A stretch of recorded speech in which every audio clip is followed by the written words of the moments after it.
नमस्कार, खबर उत्तराखंड में स्वागत है आपका। मैं हूं आपके साथ सपना दीपक मदेशिया। बुलेटिन की शुरुआत करेंगे। अल्मोड़ा आयुर्वेद एवं यूनानी विभाग द्वारा पुरानी कलेक्ट्रेट मल्ला महल अल्मोड़ा में अंतर्राष्ट्रीय योग दिवस मनाया जा रहा है और 10वें अंतर्राष्ट्रीय योग दिवस का थीम स्वयं व समाज के लिए योग के रूप में पूरे विश्व जगत में भव्य रूप से मनाया गया। योग हमारे शारीरिक, मानसिक और आध्यात्मिक तंत्र को संतुलित कर शरीर और मस्तिष्क में एक सकारात्मक ऊर्जा का निर्माण करता है।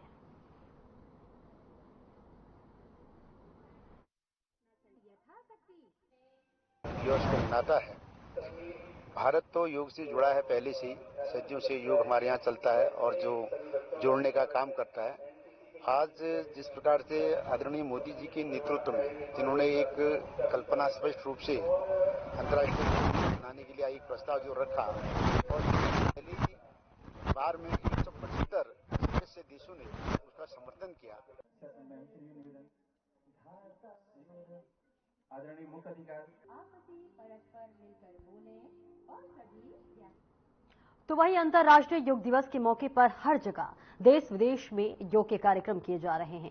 इस मौके पर हल्द्वानी के हीरानगर स्थित उत्थान मंच में एक बड़ा योग शिविर आयोजित किया गया, जिसमें सैकड़ों लोगों ने योग किया। इस दौरान शहर के कई गणमान्य लोग भी कार्यक्रम में मौजूद रहे।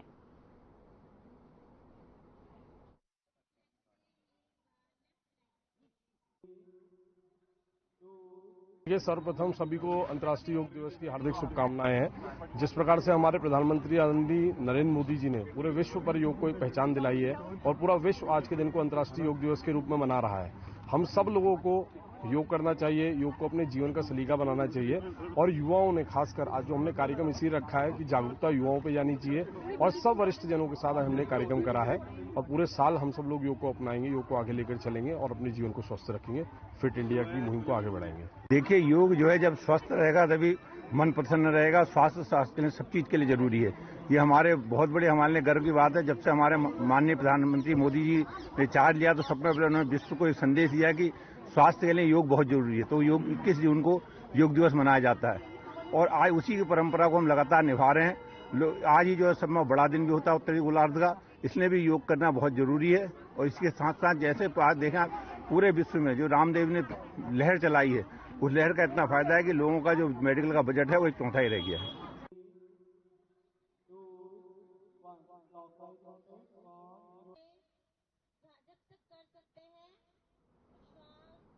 तो वहीं 10वें अंतर्राष्ट्रीय योग दिवस के अवसर पर राजधानी देहरादून के परेड ग्राउंड में आयुष विभाग में भव्य आयोजन किया। इस दौरान आयुष मंत्री सुबोध ओनियाल संग राजपुर विधायक खजान दास और देहरादून के निवर्तमान मेयर सुनील ओनियाल गामा ने उत्तराखंड आयुर्वेद कॉलेज के छात्रों और अध्यापकों के साथ मिलकर योग किया। वह इस बीच आयुष मंत्री सुबोध ओनियाल ने कहा कि पूरा विश्व योग की महत्वता को समझ रहा है। साथ ही उन्होंने कहा कि योग ने हमारे देश के लाखों नौजवानों को विश्व भर में रोजगार देने का काम भी किया है।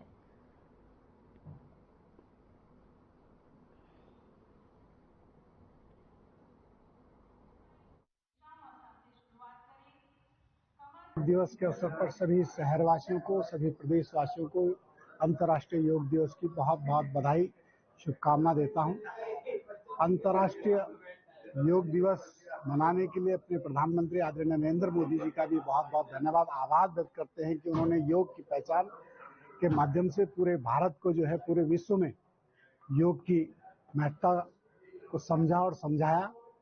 अपने प्रधानमंत्री जी का बहुत बहुत धन्यवाद, आभार व्यक्त करते हैं। और आज जो है अंतर्राष्ट्रीय योग दिवस के अवसर पर मैं सभी अपने शहरवासियों से अनुरोध करता हूं कि अपने लिए भी कुछ समय अपने स्वास्थ्य के लिए निकालना चाहिए। राष्ट्रीय योग दिवस की सबको बहुत बहुत शुभकामनाएं। और आज जिस तरह से आप देख रहे हैं कि आज जिस योग को हमारे हमारी भारतीयता में, हमारे देश में बरसों से ऋषि मुनियों के द्वारा जिसकी शुरुआत की गई और पूरे देश ने इसको अपनाया, आज पूरा विश्व इसकी महत्ता को समझ रहा है।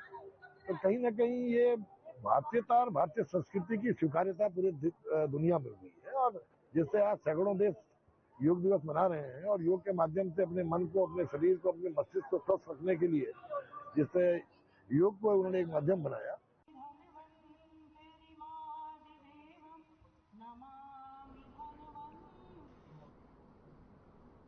अंतर्राष्ट्रीय योग दिवस के मौके पर देहरादून के परेड ग्राउंड में आयुष और आयुष शिक्षा विभाग को तरफ से विशेष कार्यक्रम आयोजित किया गया, जिसमें उत्तराखंड आयुर्वेद कॉलेज के छात्र और शिक्षक गणों ने भी योग कर युवाओं को जागरूक करने का प्रयास किया। वहीं इस बीच आयुर्वेद विभाग के निदेशक डॉक्टर विजय कुमार राज जोगदंडे ने कहा कि सभी जनपदों के मुख्यालयों में योग दिवस के कार्यक्रम किए जा रहे हैं और मैं उम्मीद करता हूं कि आयुष विभाग द्वारा योग को बढ़ावा देने के लिए विभिन्न कार्यक्रमों का निरंतर आयोजन किया जाता रहेगा।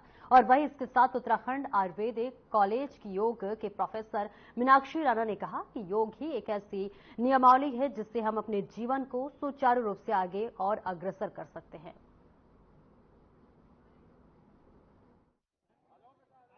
हाँ, 10वां अंतर्राष्ट्रीय योग दिवस का आयोजन पूरे प्रदेश भर में किया जा रहा है। मुख्य कार्यक्रम आदि कैलाश में किया जा रहा है। वहां पर माननीय मुख्यमंत्री जी की उपस्थिति में कार्यक्रम संपन्न हो रहा है। उसके अलावा सभी जनपदों के मुख्यालयों में कार्यक्रम किया गया। आज देहरादून जनपद मुख्यालय में कार्यक्रम का आयोजन किया गया। माननीय केंद्रीय कैबिनेट मंत्री जी के द्वारा इसमें प्रतिभाग किया गया। साथ में माननीय विधायक जी के द्वारा भी इसमें प्रतिभाग किया गया। बड़ी संख्या में जनपदों में विभिन्न कार्यक्रम हो रहे हैं। मैं उम्मीद करता हूँ योग को बढ़ाने के लिए ऐसे कार्यक्रमों का निरंतर आयोजन विभाग द्वारा किया जाता रहेगा। आज के कार्यक्रम के लिए सभी जनपदीय अधिकारियों को, सभी प्रतिभा को बहुत बहुत शुभकामनाएं। ये कहना चाहूंगी कि ये हमारे उत्तराखंड का सौभाग्य है कि यहाँ पर योग दिवस को इतनी अच्छी तरह से मनाया जाता है, एक उत्सव की तरह, और सभी लोग बहुत अच्छे से यहाँ पर प्रतिभाग करते हैं। और आज इंटरनेशनल योग दिवस के दिन मैं यही कहना चाहूंगी सभी को कि आप अपने जीवन में योग को अपनाइए, क्योंकि योग ही एक ऐसी नियमावली है जिससे आप अपने जीवन को सुचारू रूप से आगे की ओर अग्रसर कर सकते हैं, एक सकारात्मक ऊर्जा के साथ।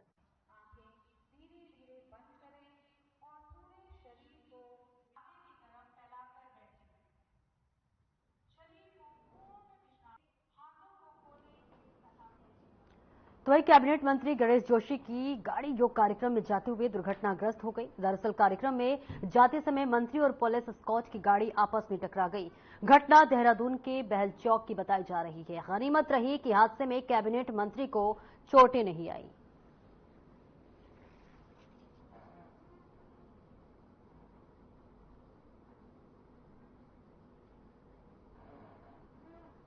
तो देखिए, कैबिनेट मंत्री की जो गाड़ी है वो दुर्घटनाग्रस्त हो गई है। हालांकि गनीमत रही है कि उन्हें चोट नहीं आई है, लेकिन आपको बताते चले कि जैसे ये खबर सबके सामने आई वैसे ही अफरा तफरी मच गई, क्योंकि देखिए कैबिनेट मंत्री हालांकि देखिए सुरक्षित बताए जा रहे हैं, लेकिन ये जो उनकी गाड़ी दुर्घटनाग्रस्त हुई है किस कारण से हुई है, क्या कुछ इसके पीछे कारण आया, फिलहाल अभी इसकी जो है जानकारी सामने नहीं आई है। लेकिन ये बड़ी जानकारी आपको बता रहे, जहां कैबिनेट मंत्री फिलहाल उनकी गाड़ी दुर्घटनाग्रस्त हो गई, फिलहाल वो सुरक्षित हैं।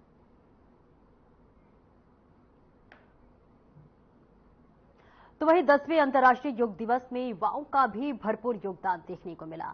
वहीं देहरादून में आयोजित हुए विशेष कार्यक्रम में उत्तराखंड आयुर्वेदिक कॉलेज के छात्रों ने भी बढ़ चढ़कर हिस्सा लिया और योग को बढ़ावा देने के लिए प्रदेश के सभी लोगों से अपील की। इस बीच उत्तराखंड आयुर्वेद कॉलेज की छात्रा अरुणिमा शर्मा ने कहा कि युवाओं को शारीरिक और मानसिक स्वास्थ्य के लिए योग जरूर करना चाहिए ताकि सब निरोग रह सकें। वहीं इसके साथ उत्तराखंड आयुर्वेद कॉलेज की छात्रा शीतल रसाइले ने कहा कि योग शारीरिक और आध्यात्मिक बुद्धि के लिए बहुत उपयोगी है।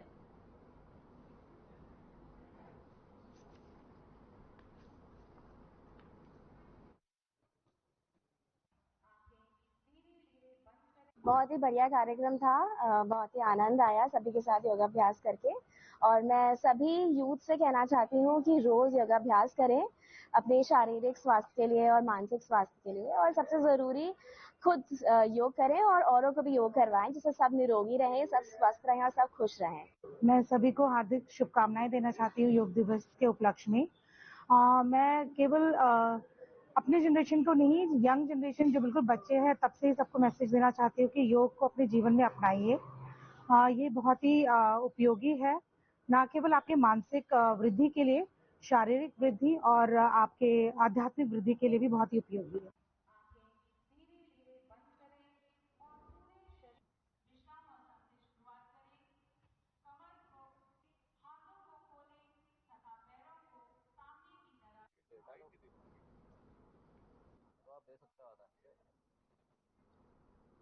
तो वहीं उपचुनाव को लेकर कांग्रेस तैयारियों में जुट गई है। मंगलौर प्रत्याशी काजी निजामुद्दीन ने नामांकन पर्चा भर दिया है।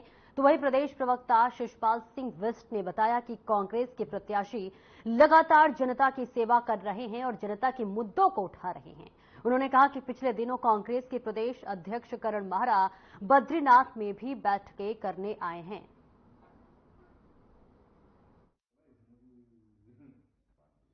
देखिए, उपचुनाव को लेकर के कांग्रेस पार्टी की तैयारियां पहले से ही पूरी हैं। लोकसभा चुनाव के दौरान ही हम इन दोनों सीटों पर उपचुनाव चाहते थे। हमने राज्य के माननीय मुख्य निर्वाचन आयुक्त महोदय से इस बारे में बात भी की थी, लेकिन विलंब से चुनाव की घोषणा हुई है। तो हमारी तैयारियां पहले से हैं, क्योंकि हमारे जो प्रत्याशी हैं वो लगातार जनता की सेवा कर रहे हैं, जनता के मुद्दों को उठा रहे हैं, उन पर जो है संघर्ष करने का काम कर रहे हैं। उनकी लोकप्रियता अपने अपने क्षेत्रों में है और ये बात जो है विपक्ष भी जानता है। और निश्चित तौर पर आपने देखा होगा कि हमारे आदरणीय प्रदेश अध्यक्ष करण माहरा जी सीट की बैठक से सीधा बद्रीनाथ विधानसभा क्षेत्र में पहुंचे।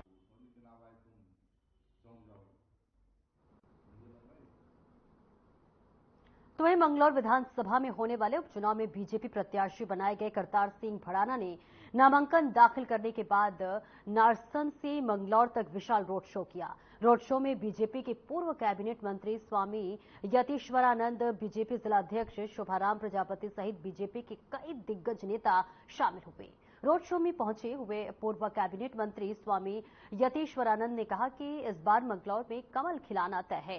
रोड शो में बीजेपी समर्थक भारी संख्या में पहुंचे। भारी भीड़ जुटने पर यह बात साफ साबित हो गई कि इस बार मंगलौर की जनता बदलाव चाहती है और मंगलौर विधानसभा सीट बीजेपी की झोली में डालने की तैयारी में जुटी हुई है। और यही आपको बता दें कि करतार सिंह भड़ाना ने कहा कि मंगलौर से इस बार बीजेपी भारी मतों के साथ विजयी होगी।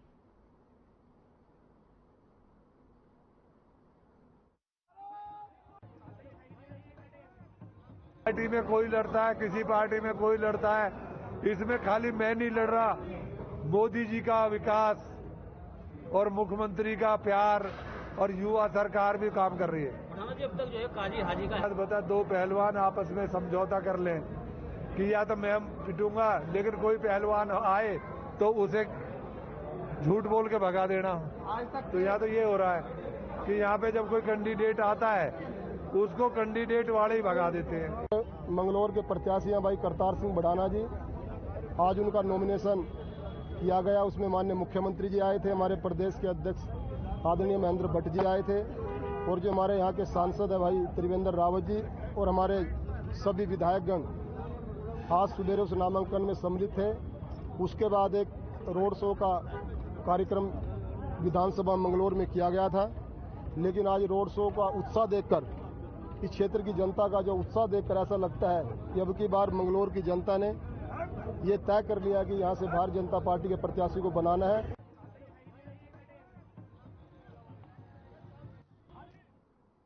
वहीं सड़क सुरक्षा को लेकर देहरादून के आरटीओ कार्यालय में आरटीओ प्रवर्तन शैलेश तिवारी की अध्यक्षता में महत्वपूर्ण बैठक हुई। वह इस बात पर राज शैलेश तिवारी ने कहा कि प्रवर्तन का मूल्यांकन करना उनका मुख्य उद्देश्य है और चारधाम यात्रा के दौरान लगातार ये प्रयास किया गया है कि दुर्घटनाएं कम से कम हो, लेकिन इस विषय में अभी तक सफल नहीं होने के कारण ये बैठकें की गई हैं। और साथ ही उन्होंने कहा कि पैसेंजर वाहनों में ओवरलोडिंग के कारण दुर्घटनाएं होती हैं तो उस पर कार्रवाई की जा रही है, जिस पर हम ड्राइविंग लाइसेंस भी सस्पेंड कर रहे हैं।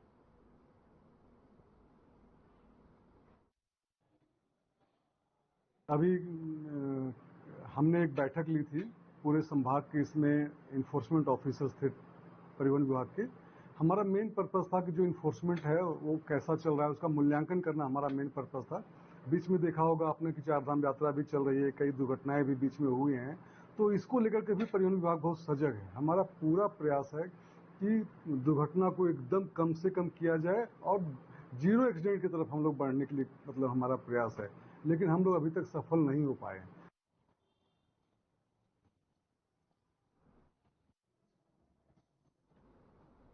तो वही खबर जनपद उधम सिंह नगर से है। यहां पर जसपुर सिंह सभा श्री गुरदास साहिब परिसर में राष्ट्रीय स्तर पर 3 दिन तक किसान महापंचायत चली। इस मौके पर जसपुर पहुंचने पर भारतीय किसान यूनियन के वरिष्ठ प्रदेश उपाध्यक्ष प्रेम सिंह सहोला सहित भाकियों के अनेक पदाधिकारियों ने फूलमाला पहनाकर और शरोबा भेंट कर क्षेत्र के किसानों का जोरदार स्वागत किया। वह इस संबंध में भाकियों के वरिष्ठ प्रदेश उपाध्यक्ष प्रेम सिंह सहोता ने जानकारी देकर बताया कि पावन नगरी हरिद्वार में 3 दिन का किसान महाकुंभ था, जो हर साल की भांति इस साल भी हरिद्वार की लाल कोठी स्थान पर आयोजित किया गया और ये राष्ट्रीय स्तर पर होती है, जिसमें देश भर के किसान अपने अपने क्षेत्र की समस्याएं महापंचायत में रखते हैं और उन समस्याओं पर गहरा मंथन किया जाता है।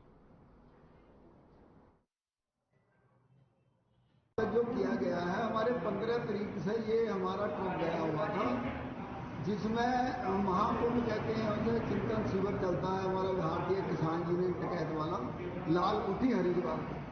तो ये लंगर की सेवा में 15 तारीख से हमारी ये शहरी सेना गई हुई थी, यहाँ से 20-25 आदमी का जो डेलीगेशन गया हुआ था, जो केवल लंगर की देखरेख के लिए, जिसमें हमारे मुख्य शीतल सिंह जी और दीदार सिंह जी इनके नेतृत्व में टीम बनी थी और ये पूर्ण करके वहाँ से हरिद्वार से लंगर की सेवा आई है। तो इनका यहाँ पर इसलिए स्वागत किया गया है। 3 दिन बाद शिविर चलता है, राष्ट्रीय शिविर महाकुंभ के नाम से भी जाना जाता है।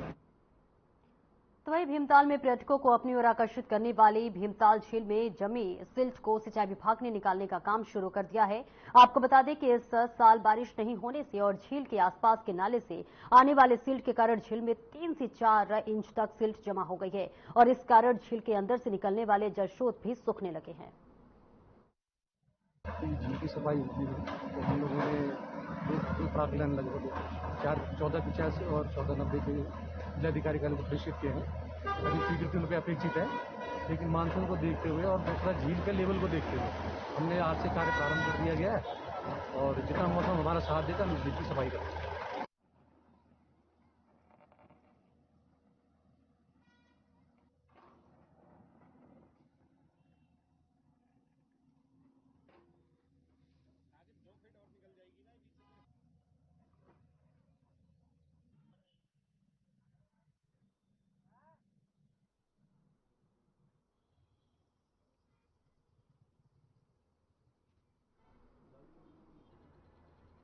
उत्तराखंडी सिनेमा स्टार राघवी नेगी बीते 41 सालों से पहाड़ी सिनेमा को विश्व पटेल पर स्थापित करने के लिए जुटी हुई है और वर्ष 1983 में गढ़वाली फिल्म घर जबे से नायिका के रूप में अपना जीवन शुरू करने वाली उर्मी नेगी बताती हैं कि पहले पहाड़ी सिनेमा को पूरे विश्व पटल पर प्रदर्शित हो रहे सिनेमा से प्रतिस्पर्धा करवाने के उद्देश्य से वो उत्तराखंडी फिल्मों में काम कर रही हैं। आपको बताते चले कि सवेरे धाम को अपार सफलता के बाद भाग 2 के रूप में उन्होंने वही गढ़वाली फिल्म में निर्माण किया है, तो वही जिसका लेखन, निर्देशक और निर्माण स्वयं ही है।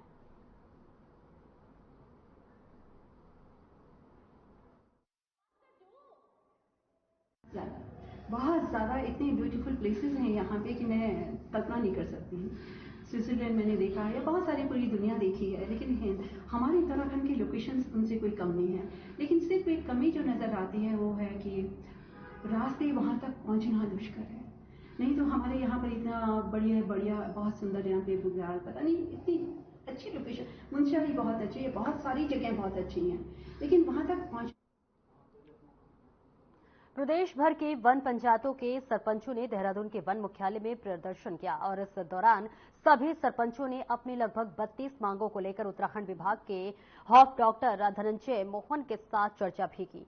तो इस बीच अल्मोड़ा सल्ट वन पंचायत के सरपंच घनानंद शर्मा ने बताया कि हमारी मुख्य मांग है कि सरपंच के पद को संवैधानिक दायरे में लाया जाए और वन निगम और पंचायतों के लिए जो कार्य योजना बनाई जाती है उनमें सरपंचों को भी सहमति ली जाए। वहीं इस पर वन विभाग के हॉफ डॉक्टर धनंजय मोहन ने कहा कि वन पंचायत हमारी लगभग 100 साल पुरानी संस्थान है और उनकी कई मांगे जो है नीतिगत है, जो कई मांगे जिलाधिकारियों से संबंधित है। तो वही वन विभाग द्वारा वानिकी और वन्य जीव प्रबंधन के साथ मिलकर इन मांगों पर और हम यहाँ कुछ मांगों को लेकर के यहाँ पे हॉफ साहब के पास आए थे और उनकी जो हमारी अंदर जब वार्ता हुई हॉफ साहब से कुछ बिंदुओं पर हमारी सहमति बन चुकी है।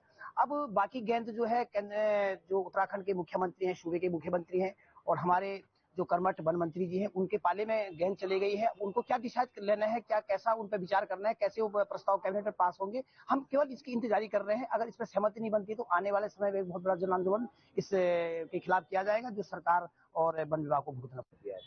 हमारी मुख्य मांग है कि सरपंच के पद को संवैधानिक दायरे में लाया जाए और प्रदेश में परामर्शदात्री समिति का जल्द से जल्द गठन किया जाए और उनमें परामर्शदात्री समिति में सरपंच लोग शामिल हों और कोई भी प्रदेश की जो कार्य योजनाएं बनती हैं, जो वन निगम के लिए बनती हैं या वन पंचायतों के लिए बनती हैं, तो उनमें सरपंचों की सहमति ली जाए। देखिए वन पंचायत बहुत पुराना हमारा इंस्टीट्यूशन है, लगभग 100 साल पुराना, और उनकी जो मांगे थी, कई मांगे ऐसी थी जो कि नीतिगत थी और कई मांगे हैं जो जिलाधिकारियों से संबंधित हैं, क्योंकि प्रशासनिक नियंत्रण जो है इनका पूरी जिलाधिकारियों के पास होता है, और कुछ मांगे थी जो वन विभाग से सीधे संबंधित थी। तो हमने सब डिस्कस किया है और हमारे जो सरपंच लोग जो आए थे वो सेटिस्फाइड भी हुए हमारे से। जो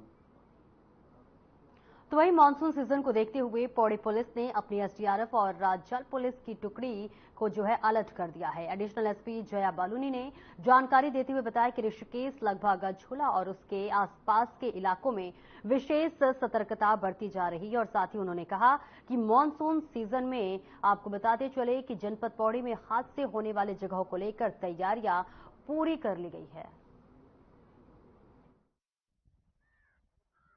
जैसे कि अब आने वाले समय में अब मानसून की बारिश शुरू हो जाएंगी, इसके मद्देनजर जो एसएसपी महोदय द्वारा उनके द्वारा भी निर्देशित किया गया है कि जहां पर भी पानी अधिक आने के चांसेस रहते हैं वहां पर लगातार ड्यूटी नियुक्त रहेंगी, मोबाइल में ड्यूटीज रहेंगी। साथ ही साथ जो जल पुलिस है और एसडीआरएफ की टीम है उनको भी अलर्ट पे रखा जाए।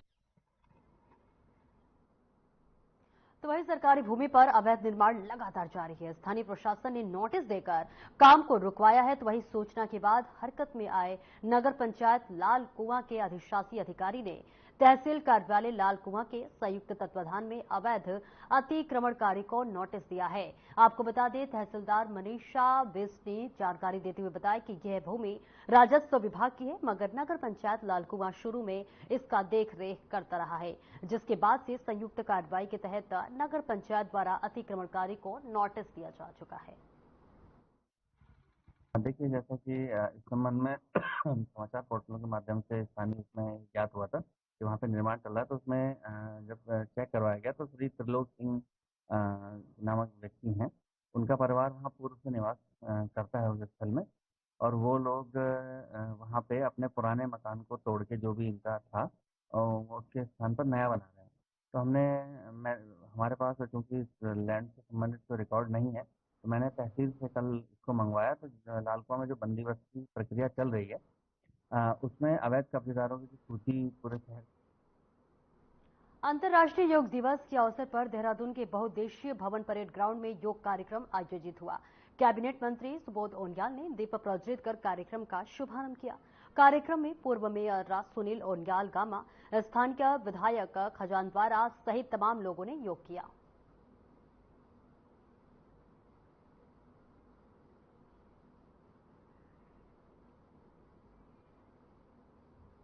और अब खबर हरिद्वार से है, जहां अघोषित बिजली कटौती से परेशान होकर यूथ कांग्रेस के कार्यकर्ताओं ने धनौरी बिजली पर घेराव किया और इस प्रदर्शन के बाद से ग्रामीणों में आक्रोश देखने को मिल रहा है। और इसी के साथ आपको बता दें कि जिसमें उन्हें लगातार परेशानियों का सामना करना पड़ रहा था। और इस बीच ये भी आपको बता दें कि लगातार इसके लिए युवाओं के द्वारा प्रदर्शन किया जा रहा है। विद्युत विभाग के अधिकारियों की देखिए लापरवाही अब बर्दाश्त नहीं की जाएगी, ऐसे लगातार युवाओं के जरिए कहा जा रहा है।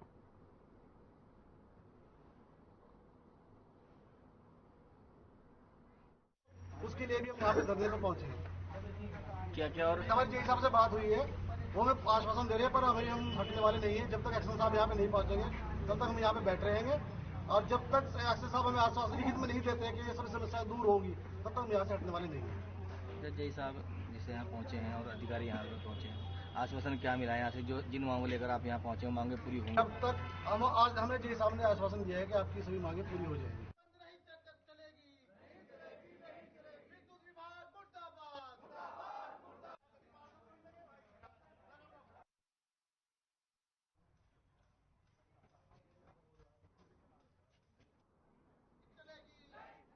और बढ़ती अगली खबर की ओर और अगली खबर मंगलौर से है, जहां पर आपको बता दें कि मंगलौर पर उपचुनाव होने वाला है, जिसके लिए प्रत्याशी लगातार घर घर जाकर जो है वोट के लिए अपील कर रहे हैं। तो वहीं 10 जुलाई को होने वाले उपचुनाव में सभी दलों के प्रत्याशी अब दिन रात विधानसभा क्षेत्र के गांव-गांव जाकर वोट मांगने का काम कर रहे हैं।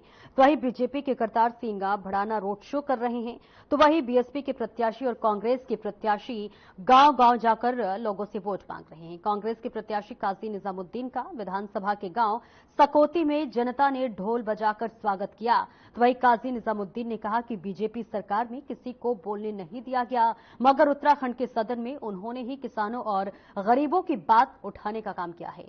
उन्होंने कहा कि जब से बीजेपी सरकार आई है तब से युवाओं को रोजगार नहीं मिल रहे और साथ ही सभी पेपर लीक मामले सामने आ रहे हैं। अब हेलीकॉप्टर घुमा रहे हैं, हेलीकॉप्टर से यहाँ की जनता को क्या मिलेगा? लंबी लंबी गाड़ियाँ, बड़ी बड़ी गाड़ियाँ हैं, तो यहाँ की जनता को सिवाय जाम के और कुछ नहीं मिला। रहा सवाल इसका कि भारतीय जनता पार्टी ने यहाँ पर चुनाव लड़ने की उम्मीद छोड़ दी थी। लगता है यहाँ किसी कार्यकर्ता ने टिकट भी नहीं मांगा, तो जाकर कई प्रदेशों पार से उनको यहाँ लाकर चुनाव लड़ाया है। तो बीजेपी की ये कार्यकर्ताओं की और उनकी ये विफलता, उनकी तैयारियों की विफलता है कि उनका यहाँ से तो आज प्रोग्राम जो कांग्रेस के प्रत्याशी का काजी निजामुद्दीन का रही इस गांव की बात। इस गांव में तो अगर किसी ने कुछ करा तो काजी निजामुद्दीन नहीं करा, और न तो कुछ करा ही नहीं। जो पूर्व विधायक थे उनके द्वारा भी कहा जाता है कि काफी विकास कार्य कराए गए। हाँ, पूर्व विधायक ने मेरे ख्याल में 50 मीटर बनाई थी पुल, वह कुछ वहाँ गेट दिया, कुछ वहाँ आगे, कुछ न करे नहीं बेचारे ने। यहाँ तो अगर यो और मेरे साथ इस बुलेटिन में इतना ही। खबरों का सिलसिला आगे भी जारी रहेगा। दीजिए इजाजत, नमस्कार।